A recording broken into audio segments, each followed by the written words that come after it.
It's part of the Liberties in Lockdown series, organized by European Liberal Forum. And today's topic is coronavirus infecting free speech? My name is Anneli Ahonen. I come from European External Action Service East Stratcom Task Force team, and my role today is to moderate the discussion. So first of all, a couple of technical details. Please type your questions to the questions and answers box. You can then vote them up or down and make sure that your voice will be heard during the discussion. The panel will be recorded to European Liberal Forum's social media channels and website, so that you are aware of that. And before kicking off the panel discussion, I would like to hand over to Daniel Kadik to open today's discussion, the Executive Director of European Liberal Forum. Over to you, Daniel. Thank you so much. Very good morning, everyone, from my side as well. Thank you very much for welcoming us, probably at your homes today, again at the Liberties in Lockdown series. It's the third edition today, where we're discussing the effects of the corona lockdown on freedoms. Today, we're going to talk about freedom of speech, freedom of expression, media, and of course, the question, what happens to fake news and other things. Unfortunately, as we also hear from other platforms, a very, very timely debate. But that is also why we are trying as European Liberal Forum to organize this. Today, for the first time, we're not doing that alone, but we have our dear partners and members from the Friedrich Naumann Foundation for Freedom here with us, and they will also stream that event today via Freiheit Plus. I'm the least knowledgeable person here on the panel talking about the topic, so I will, Anneli, give back to you to moderate that. Thank you very much to you for moderating it today. Thank you very much our distinguished speakers that we have this morning. And of course, thank you very much to you, everyone who is listening and watching us today from home. Thanks a lot, Daniel.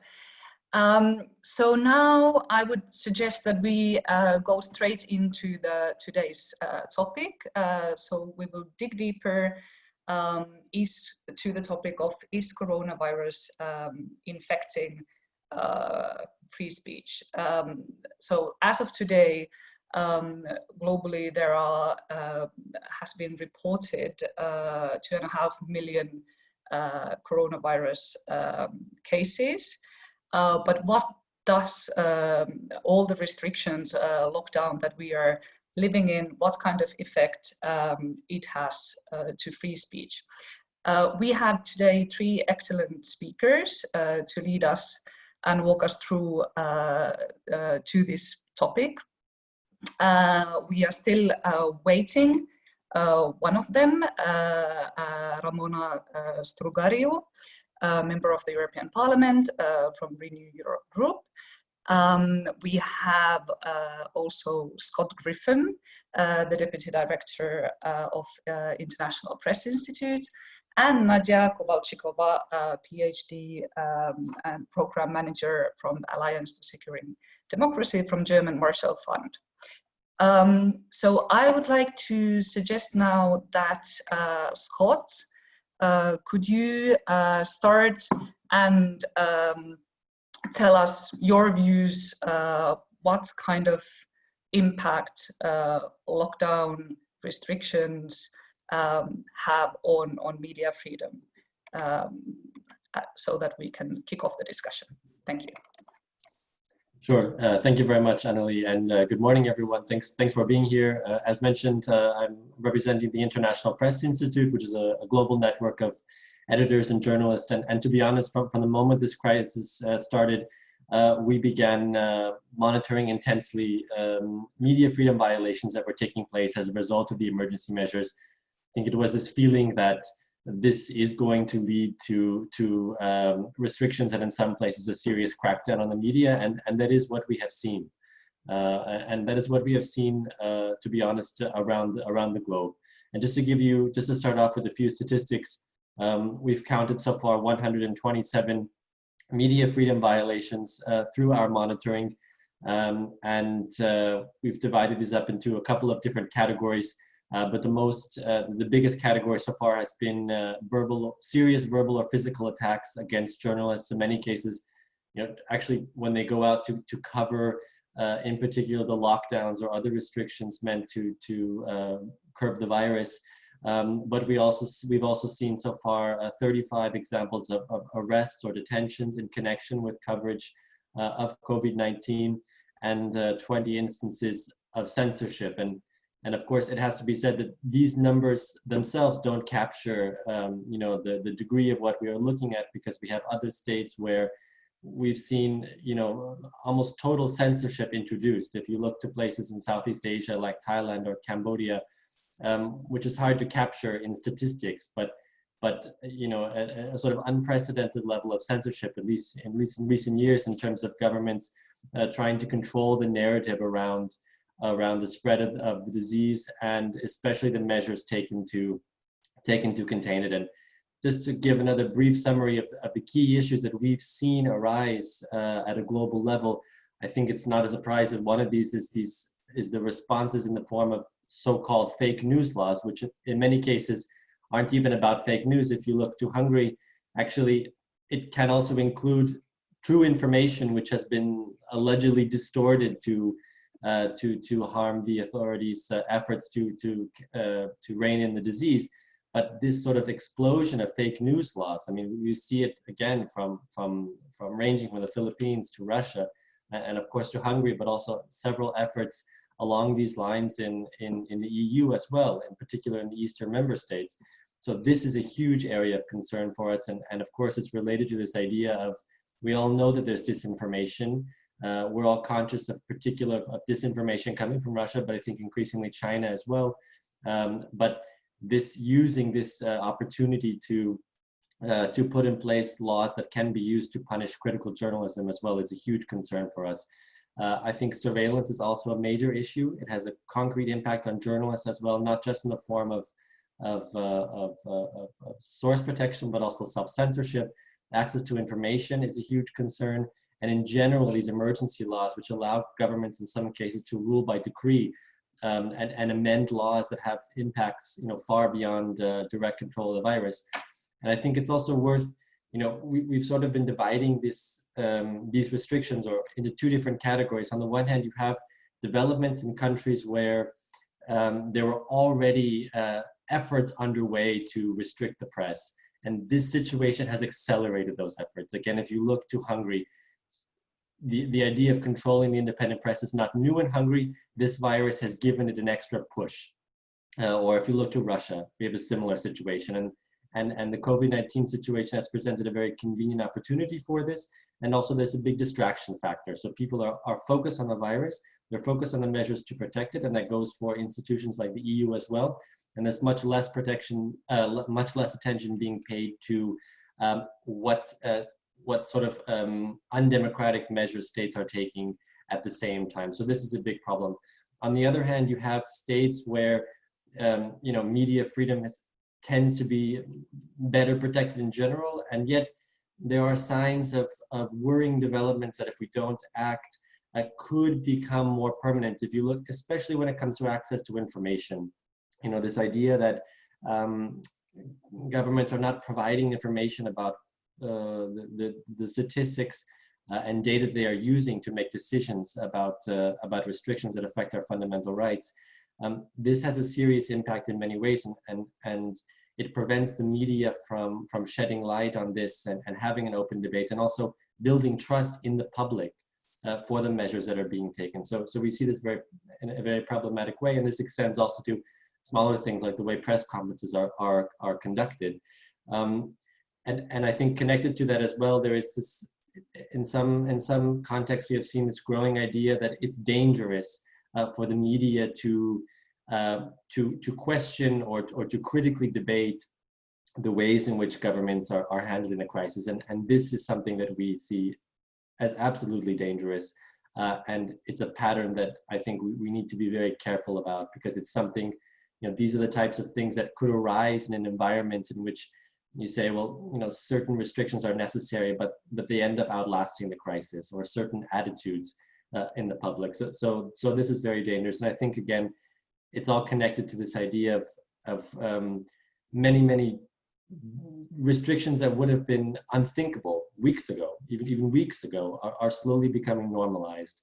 And that is valid as well for states that had authoritarian tendencies before, and states where, again, these types of new attitudes and restrictions are popping up. And I think this is where we have to be extremely careful that what we are doing now, that restrictions that are put in place now, including those that affect the media, are strictly proportionate, that they're strictly connected to handling the virus situation, and that they expire when the current emergency is over. So I'll stop with those opening remarks, but I think we have a situation where we need to be extremely careful and not stop examining these restrictions on our basic rights. Thanks. Thank you, Scott. I have one follow-up question. So you described very well that it's not only the immediate difficulty for journalists to do the normal job that they are normally doing, right? Which is basically very difficult or almost impossible under the lockdown circumstances, the access to information, going out, traveling, all of that, gathering information, but also much more structural long-term changes, which could have huge consequences. I understand that it's hard to assess all of that right now with the information that we have right now. But what is your idea? What is your assessment of that? What kind of long-term consequences this kind of legislation that has been put in place that doesn't necessarily have a deadline when these new rules would be lifted again? Well, I think it depends a lot on the context, but certainly if you look at these types of fake news laws, which have been introduced allegedly in order to prevent, the spread of information which harms public health, I find it very difficult to imagine how certain governments will walk back these laws. Why would they? Why would they remove a law which is again allegedly promoting public health? It would be quite difficult to explain. So I think there is a huge danger that, again, in Hungary, the idea that journalists could face up to 5 years in prison is something that was unimaginable even weeks ago. Even though we know what has happened in Hungary over the past 10 years.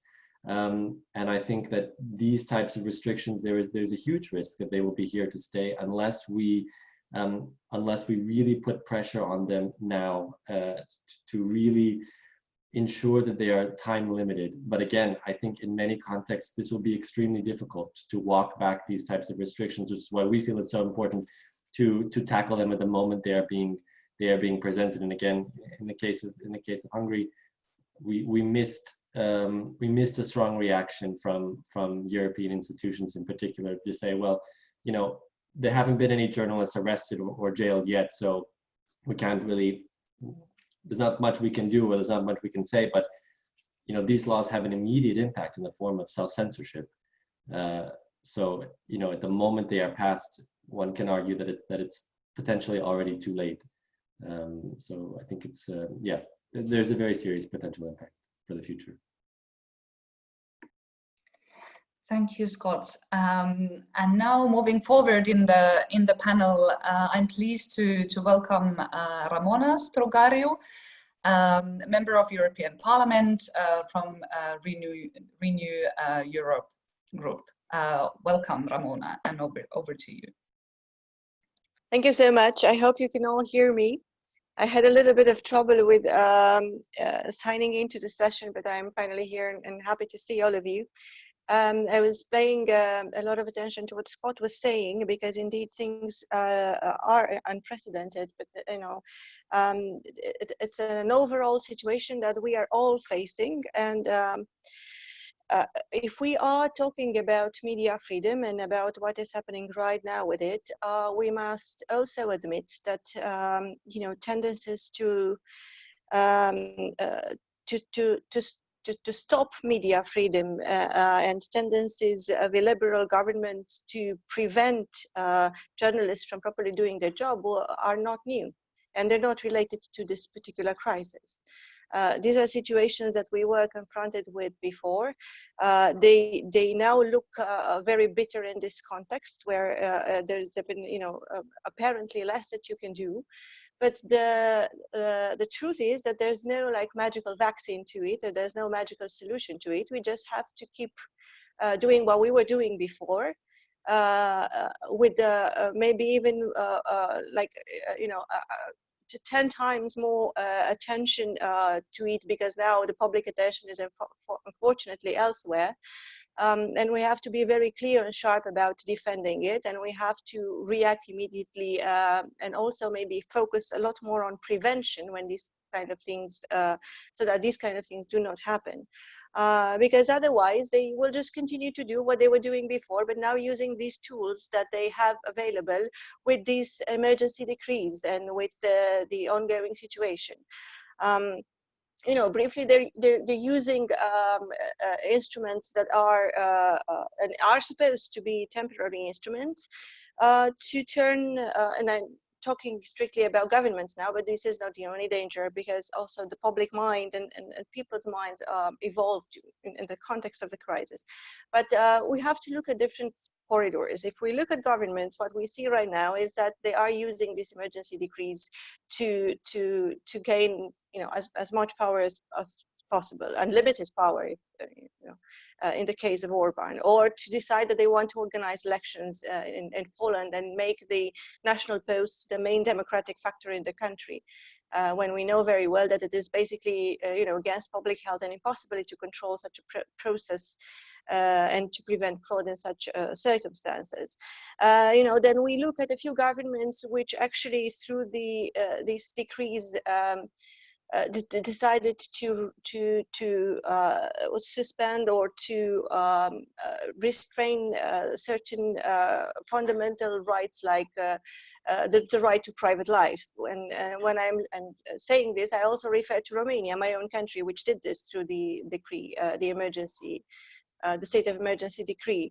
They also decided that they can, without any right to appeal, remove content, online content, and you know, decide that it is fake news through an authority that they created for that, which has no other filter. Then we look at those governments which decided to punish by jail journalists for spreading fake news and so on. And if we look, it's true we have situations like that in Germany and Spain as well. And you know, those kind of governments that you would maybe expect less to react like this in this type of a situation. Most of the governments having this kind of attitude towards media freedom are those governments which were doing the same thing before. And now they're taking even more liberties. Funny that I'm using this word in such a context, to follow on their agenda, basically. There's a series of things, if we talk about what we can do at this point, there's a series of things that we can do. First of all, I believe that it is definitely a matter of political will, and a matter of political will at the European level, and it is a discussion that needs to be taken at European level very, very seriously, with a strong reaction from the European institutions, and we've been asking for this reaction, and the Renew Europe has been asking for this reaction from the very beginning of this story. And literal infringements to media freedom happening right now from different type of different governments. And at the same time, it is not only a matter of political will and political reaction. I think it is a joint effort that civil society and all of the journalist associations and every single force that is still anchored in rights and liberties and freedom of expression, everything that has to do literally with democracy, has to fight these days. It is a common effort that we need to do, because if you stop putting pressure, and if you stop signaling things, and if you just slowly close your eyes at everything that's happening around, then this is how every single bit of democracy dies in silence. And this is a good moment for this to happen, ironically, you know, because as I was saying before, people have different priorities and concerns, and they would not look at looking at the public interest that is happens to create around the topic, like activating Article 15 from the European Convention of Human Rights to derogate from the framework of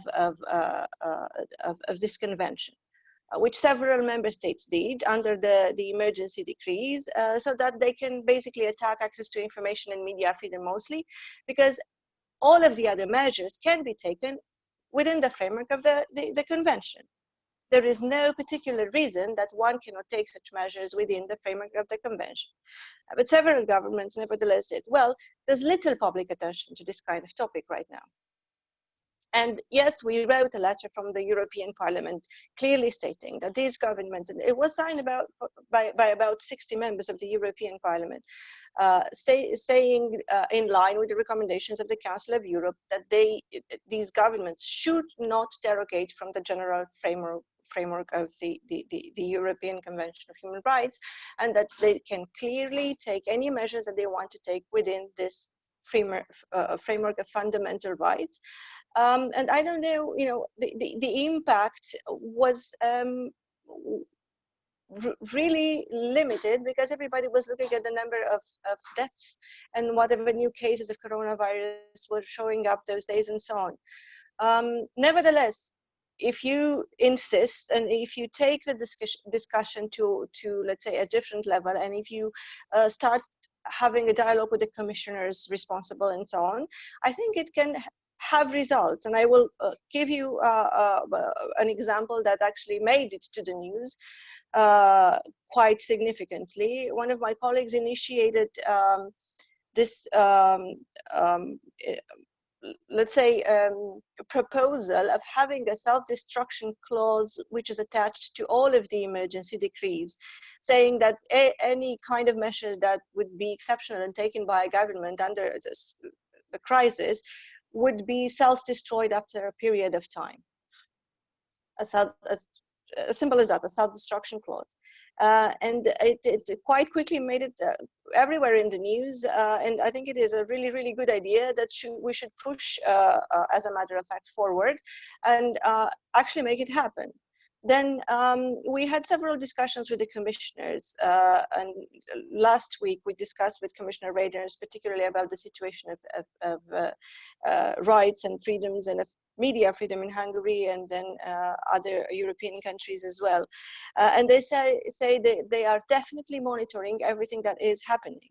We will have a dialogue right now in the Libe committee about this topic as well, and they do intend to react without hesitation once we have clear situations of infringement, because that's another discussion to have at the level of the European institutions, whether through the legislation that they are passing, there's sufficient ground for infringement or not.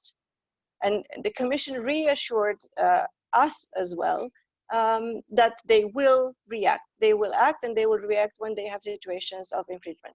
Nevertheless, it is post-factum reaction, and we should definitely have key messages and guidelines and an attitude at a political level that would, as much as possible, prevent such decisions by the government and such abuses on journalists. This is something that is a key priority, at least for some of us, for the next discussions that we have and next debates in the Libe committee and with the commissioners and so on. I know I don't know whether I still have time for a few things, maybe we can continue the discussion, but I would like to add on two more things. One of them is that there's a huge fight that we need to fight together, and here free media has a key role, and the governments and the institutions should support this effort in fighting disinformation these days. Disinformation is a huge issue, and you've probably seen the reports of the External Action Service and all of those scary numbers of cases of propaganda and disinformation rolling up about the European project that it is disintegrating, about conspiracy theories, about the fact that nations are left alone to fight coronavirus, and Russia and China are the only saviors that we need to, rely on these days. Governments cannot fight this kind of disinformation that is directly affecting them alone. Their key partner in this battle are free media organizations and free journalists. And they should be the ones that these days at local level and European level as well are supported with financial tools, because this is another issue that we need to discuss, how, for example, local media is handling this crisis, or even big media trusts that are facing significant problems. So they should get this financial support. They should get supplementary assurance, let's say, and programs and tools to facilitate this fight. And this should be a joint effort that everybody needs to understand quickly.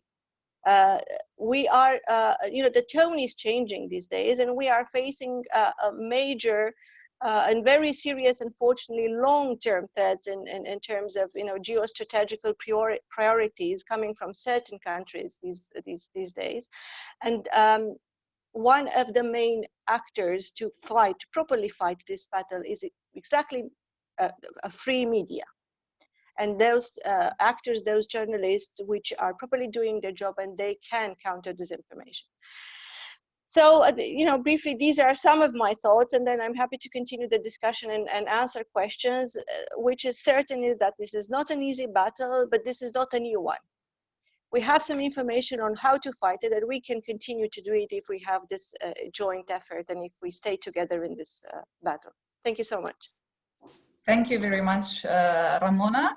As we are running a little bit late in time, I would suggest that we now smoothly move forward to Nadia Kovalchikova's intervention, which will follow up on the topic of disinformation. Over to you, Nadia. Thank you, Anani.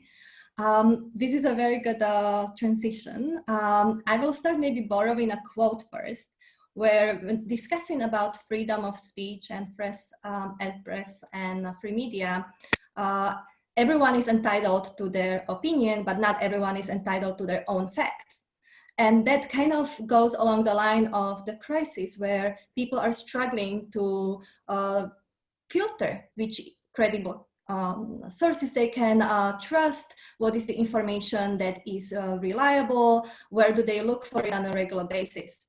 And because there are various actors that are exploiting the situation of struggle and crisis, including the foreign governments, to promote disinformation, as Ramona said, and propaganda, false narratives, and further undermine democracies and their capacity and trust in their capacity to handle the crisis and the struggle and come out with quick and effective solutions. These efforts are aiming to divide further the countries. And we have seen it during the coronavirus crisis that, for example, both Russia and China increasingly have been spreading and amplifying divisive narratives about EU member states, about NATO member states, about transatlantic allies to drive further wedges between the countries that were struggling to cope initially with the crisis in a more coordinated manner. So at the Alliance for Syrian Democracy, we have been tracking different narratives from Russia and Russian and Chinese government accounts or state-run media across different platforms, such as Twitter or YouTube, or state-sponsored news outlets, or via official diplomatic statements at the United Nations. And we have noticed and have been noticing still more and more that there have been increasing numbers of narratives about coronavirus, COVID-19, but also about many other issues that could be divisive within Western European countries and the Western Hemisphere in general. For example, since last year, since the March 2019 Hong Kong protests, there have been a brutal, dramatic increase of Twitter accounts that are linked to Chinese government or Chinese media outlets.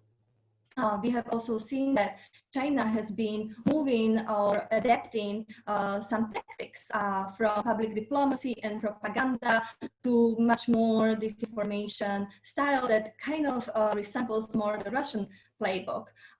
These are the new developments that we have been seeing, as well as more aggressive and abrasive narratives of some official accounts, either in Brazil or in France. And this kind of more offensive approach in the information space has been a new phenomenon for China, who used to rather promote a positive, international positive image, first more domestically and now exporting it also to international audiences. And we have also noticed that the transition has been happening even more so when China wanted to shift the blame about first delays in response, or trying to, when they were concealing information on the outbreak, and also censoring information by a doctor or journalist in the initial phases that could have been potentially prevented the disastrous results that we are currently dealing with in also Europe and US and elsewhere. So the disinformation campaigns that have been triggered and have been also continued have been having a very dramatic also impact on health in a real world, and people are facing more and more of these divisive narratives and struggle even more to recognize and debunk the false information and understand what's really happening and what the reliable sources they can truly count on. I think what is also very interesting is that this is during the crisis, they are not only exploiting the narratives about the virus itself, but also continuing initial tactics such as promoting more amusing or entertaining videos to drive further engagement of their accounts in general, so people will follow and continue to follow them, and then absorb more narratives about false narratives, such as, for example, 5G correlation with coronavirus or the medicine that is supposedly meant to work. And very recently, actually, we have been also seeing that the social media platforms, as well as traditional media, they have been struggling to debunk this disinformation or police the misinformation, disinformation on their platforms. For example, YouTube, even though they have been adopting new policies and trying to detect disinformation and take down the accounts or videos that were promoting false information about the health crisis, they have also been struggling to, for example, take down some YouTube channels, videos that have got a really high engagement. For example, Dr. Buttar, who has been quite popular on the new Next network, which is one of the conspiratory YouTube channels, have been claiming what kind of anti-malarial drugs can cure COVID, or if you have ever taken a flu shot, that it will make tested for COVID-19, or the correlation of the 5G. And these kind of false narratives have been actually very much followed. And in 4 days, this video gained more than 4 million views. And it has been also further amplified over Facebook. So we also see certain move and travel of these narratives, the videos, the images that travel across different platforms. And what we do need to see much more is also the coordination of countering these tactics efforts across different platforms, even though we have seen that Facebook and Twitter, as well as YouTube and Instagram, have increased their cooperation and coordination, but there is much more that needs to be done. And also with small platforms, which are many times used by younger audiences, such as WeChat or 4chan or Reddit, where many times the disinformation or false narratives actually emerge, and then they travel further to more mainstream platforms or media afterwards. So I think we have to be very cautious and have a wider understanding of the scope.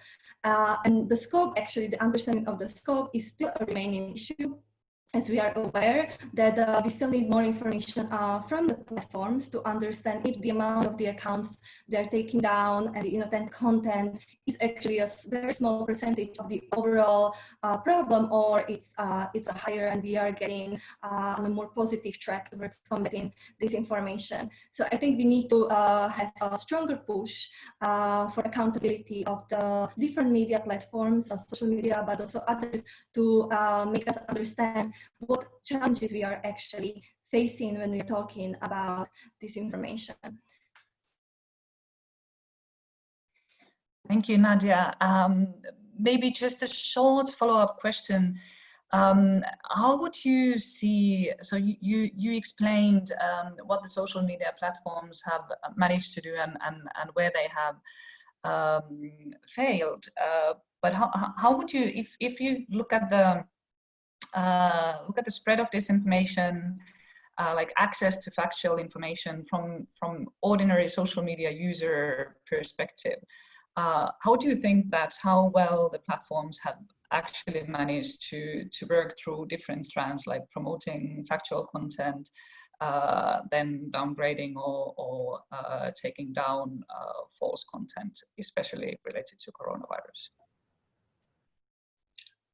These efforts are welcome, and it's obviously very good that they try to promote more authoritative, credible content on their platforms. They have also shared links to reliable health institutions or health ministries or other experts and scientists, so on different websites for people to get more access to necessary factual information. But as I mentioned, I do think that there is much more to be done. For example, over WhatsApp, we have seen that a lot of the messages are encrypted and in small groups, such also on Facebook. And these are still posing problems for people who are engaging with their communities on certain issues. And sometimes they're more vulnerable to certain narratives because of that type of community and information being shared within these closed groups. So we also need to make sure that there is a better mechanism to protect users from the spread of disinformation, not only on the news feeds, but also across different types of their communications on social media platforms. And there would be a follow-up and reaction from Scott, please. Yeah, thank you very much. Just wanted to add something quickly about the platforms, which is that I think we really need to ensure that there's a lot of transparency about the way that platforms are behaving. I agree that that certainly we need that more needs to be done. On the other hand, we also have to be conscious of the different contexts in which the platforms are operating. If we talk about the situation here in Europe, it's much different in a place like Turkey, where the platforms, especially Twitter, are the only areas where we have anything that comes close to freedom of speech and information. And we already see new efforts by the Turkish authorities to take much more control over what is removed from platforms and what is not. So I think that whenever we have this discussion, we have to be conscious of this impact as well, that much more illiberal states will seek to use whatever tools are being created here in Western Europe, for example, and bend them to their own will and to their own goals. So, and I think that we need to be careful now to ensure again that there is transparency about what is being removed and why. There are clear criteria, and that we know, especially when the requests are coming from states, what those requests are and what exactly platforms are doing about that. So I just wanted to mention that as well. Thank you very much, Scott. And let's now move on to questions from the participants. We have one from Adrian Albu. who's asking, are there any ways to check if the countries will roll back the freedoms taken once the lockdowns end? Maybe Ramona would like to reflect on that, and then we continue with the others. Thank you. Yes, absolutely. And this is, as I was mentioning in my initial intervention, this is something that we are discussing right now, and that we already brought up as a topic with the commissioners as well, and the several discussions that we had, that this monitoring has to be ongoing, that they have to look into the decrees, the emergency decrees, and then permanently see what is happening there and what are the measures taken within this context, having this legal basis, let's say, and then review and report on it and take action wherever they find factual information that things are wrong. And this can be done easily, I think. You know, nothing is under the table. This is published legislation. There's a rule of law mechanism that we are discussing. There's an annual report that we are discussing, and all of these elements can be in there. So yes, definitely, and I think the EU has an active role, and the Commission has an active role that it has to play in this situation. They are the first ones, together with the Council of Europe, that need to ensure that all of these restrictions, once all of these restrictions are no longer in place, we are going back to normal. What maybe is important to say as well is that every step that we are taking into the wrong direction will be more difficult to reverse in some places than in others. And we have to be extremely careful with this kind of situations as well. We cannot, you know, it's better not to have those situations that we need to reverse, and just to continue to do things within the framework of that democracy that we know and that we preach for and that we practice, not to have to reinstate democracy again after this whole crisis is over.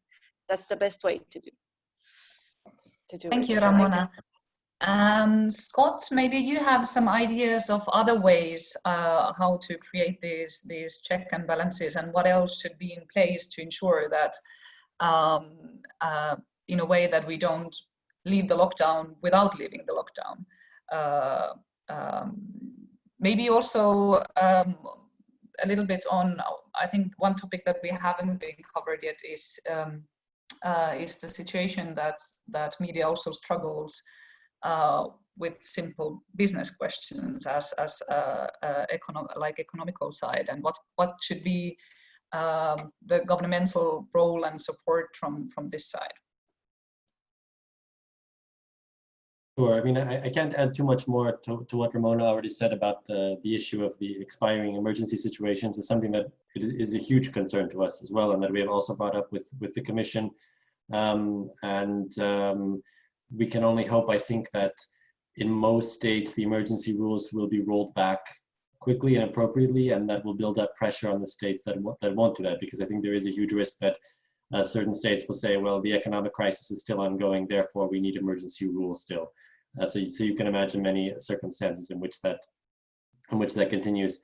Yeah, the financial situation of many media is dramatic.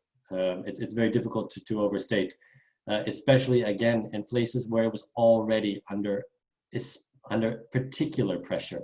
Again, you know, in Central and Eastern Europe especially, where independent media were already being financially squeezed, in some cases purposefully. And you know, it's one thing to say, well, you know, we need a free media to ensure that, you know, to ensure that governments are scrutinized, to ensure that, you know, the public is well informed. If that media doesn't exist, then we can't even do that. So we are also monitoring this situation very closely. You know, we've seen a couple of new funds emerge in the past few weeks to support independent media through emergency funding in this situation. I think we need more of it. IPI has their own fund that we'll be launching in 2 weeks for investigative journalism. It's 1 million euros, which is actually supported by the Commission, which is very important. But we need more. On the other hand, I think when it comes to public support for the media or any kind of support, we need to ensure that it's done in a very independent and impartial manner. I see a risk, unless we have certain protections in place, that we increase dependency of media in certain places on governments that want to provide public support. So we need to, again, here have very clear rules and criteria for the way in which any such funding is disseminated to media. But it's a very serious issue, because in many places, again, you have now this combination of economic factors and political factors, and it's very damaging. And I'm very worried about the situation in a number of member states, in particular, again, Hungary, but also in places like Slovakia. The economic situation is fragile, so we are paying very close attention to this. Thank you, Scott. The issues and problems that you outlined are especially worrying because of the, in a way, completely new danger that we are facing from the side of disinformation. In a way, it's the first time when globally disinformation can have such an impact directly on people's health, and the role of free media in ensuring that people actually have the access to factual information would be is crucial. So I think it's very important what you all the points that you just made. And then we would have a question from George Melashvili, especially to Nadia, but also others. It's about state-backed disinformation campaigns and about Russia and China. And the question is, do we have any evidence that Russia and China are implementing these information campaigns in cooperation? It's a very good question, and I think a lot of researchers, including us, are looking into certain convergences or correlations of the campaigns between the Russian and Chinese government outlets or official accounts.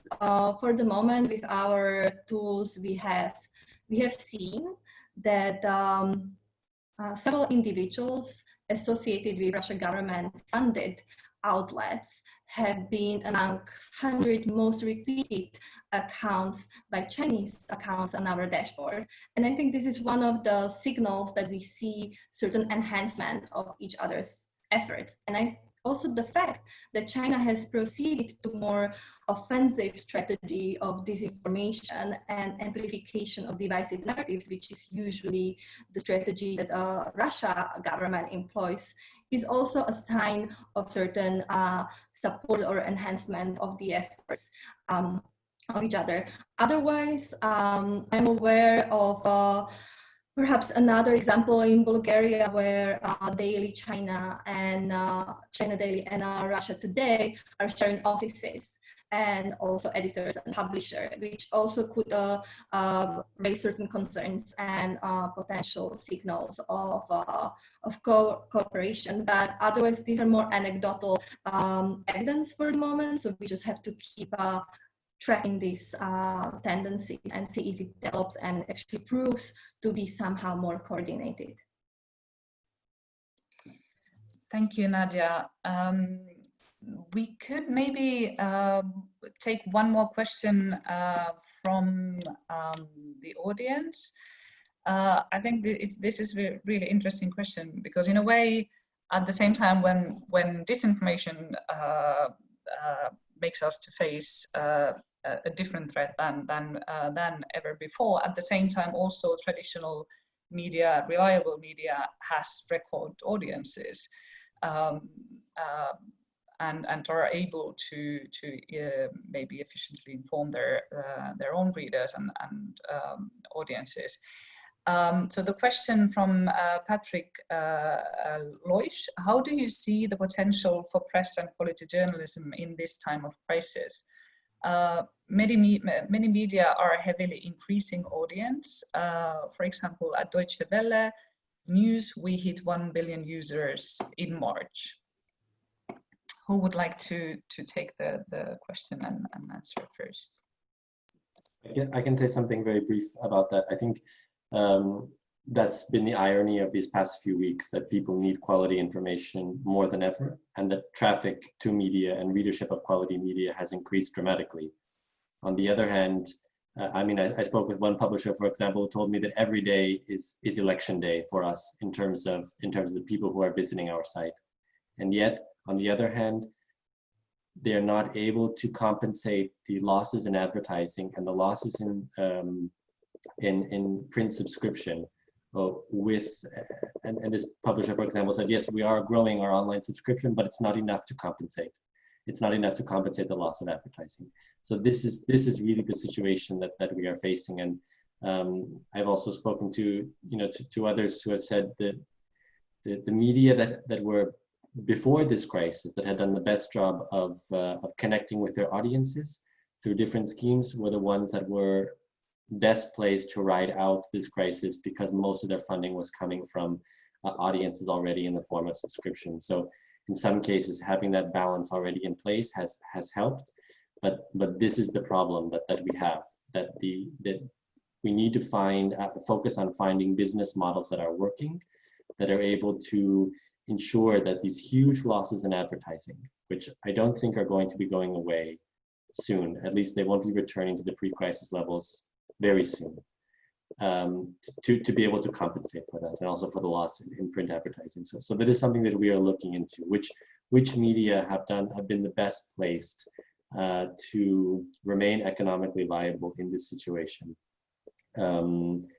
So it's a very difficult and very tricky issue and difficult balance to find, but it's the big irony that we are facing. And I just wanted to say something as well about this. There was another question about, is there a double standard between Eastern and Western Europe? I wouldn't say that there is a double standard in the sense that, we are also looking very closely at the situation in Western Europe, and the example was Spain. In this case, we also joined this protest, journalists who are not able to ask questions at press conferences. I think it's precisely what I was saying at the beginning. We have to be very careful. There are states that are purposefully using this crisis, and there are other situations in which trends and attitudes are emerging that we have to be careful to stop them now. I think it would be a very problematic attitude to say, for example, well, it's a new situation for everyone, so it's okay if governments don't let journalists come to press conferences or ask questions. We need time to adapt. I think no, we need to be very clear from the beginning that basic principles such as access to information, the ability to access decision makers, and the ability to access to official data, these don't disappear. And it's the responsibility of the authorities to find ways to ensure that continues to take place. Otherwise, again, we have this slow pattern which starts to take place and can easily outlast the crisis. Ramona, would you like to follow up? Yes, thank you. Yes, I would actually like to go back a little bit about this at this topic of financing and how media survives these days, because it's ironically takes us back to some discussions that we've had in the past about the importance of having a permanent fund for media and for the press. And then in let's say normal times, this was not a priority on the agenda, and we've taken it back and forth, and we've said, well, maybe, but there are these are sensitive topics. Let's see how we can do it, and maybe it's a discussion that we need to develop more on with pros and cons. And here we are, and if we had this permanent fund now, it would have been of a tremendous help for all of these media structures struggling so hard right now. We are not taking the proper decisions in normal times, and when we have very difficult situations, we are struggling, and we are I wrote myself 2 pilot projects for the next year's budget for local media to support financially local media and for investigative journalism and to support also media literacy and so on. But these are really small amounts. If they are getting approved, that would be a little bit of a help, but not, you know, a significant one. Had we had a permanent fund now with a serious amount dedicated, we could have prioritized towards those, you know, structures and journalists struggling within the framework of those abusive governments and so on. These are really lessons that we need to learn quickly. And once we are back to normal, act quickly.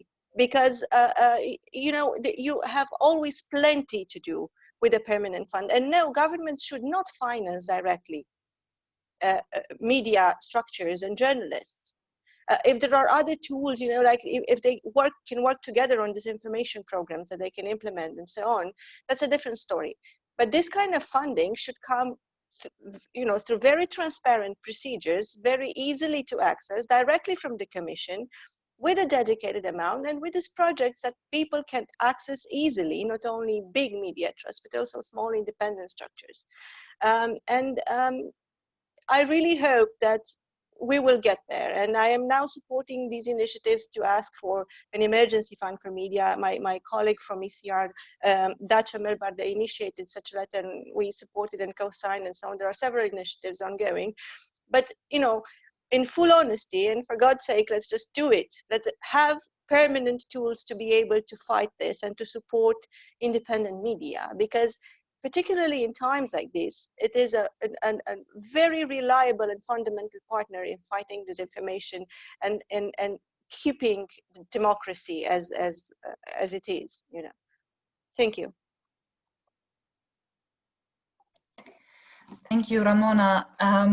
Nadia, would you like to have some concluding remarks? And then I think we have to start finishing today's discussion. Thank you. I think I would just want to underline, and I think all of us today on the panel agree that regardless of the measures that are being taken in this crisis, we have to keep in mind and keep practicing and abiding by our democratic values and protect them and defend them.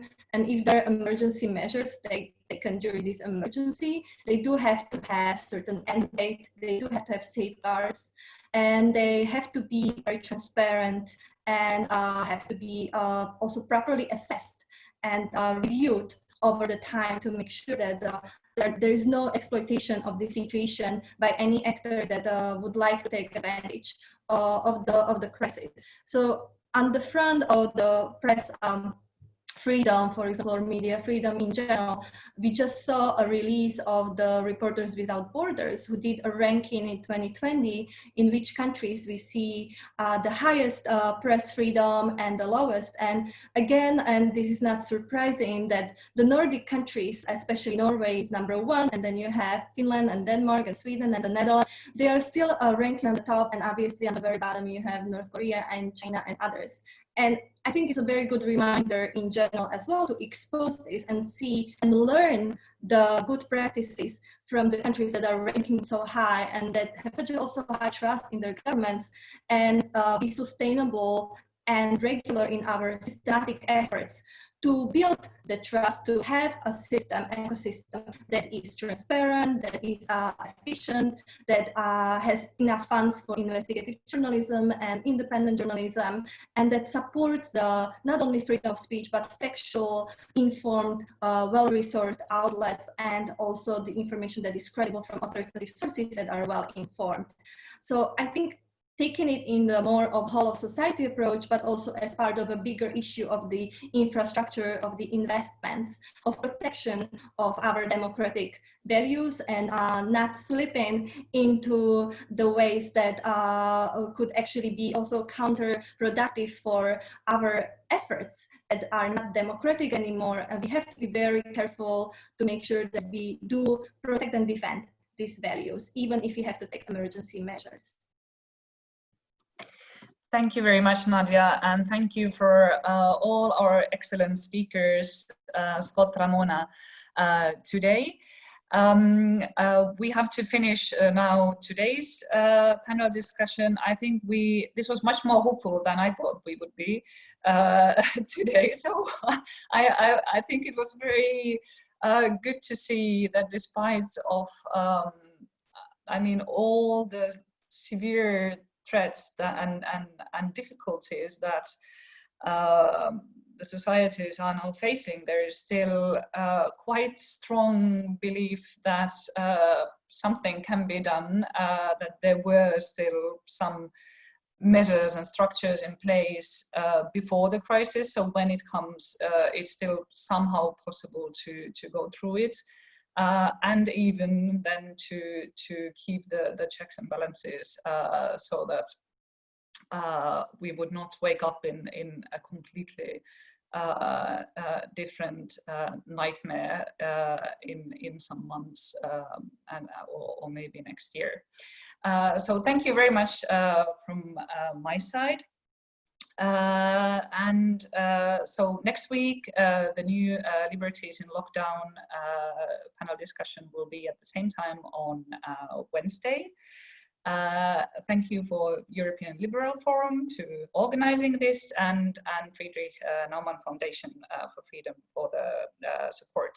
And now I would like to hand over to Daniel to say some final conclusion words. Thank you very much. Thank you, Annalie. I don't think there is much to add to what you just said. Indeed, I would like to just thank you, Annalie, for being our host today. Our three panelists, Ramona, Nadia, and Scott, for being with us today and giving indeed a bit of a more hopeful message, so that there is a silver lining in the end of the day, indeed. I also would like to thank indeed our partners of the Friedrich Naumann Foundation for Freedom. And I would like to invite all of you again for next Wednesday, 9:30, where we will be talking about democratic standards in times of crisis right now. Where are we going? And as it seems that our liberties will remain in lockdown for a bit longer, especially when it comes to freedom of movement, maybe freedom of speech, maybe freedom of goods and services. Well, we will also continue this series of Liberties in Lockdown. Thank you very much for your interest in the event of the European Liberal Forum, and I hope to see you very soon again. Thank you very much. Good night. Thank you. Thank you.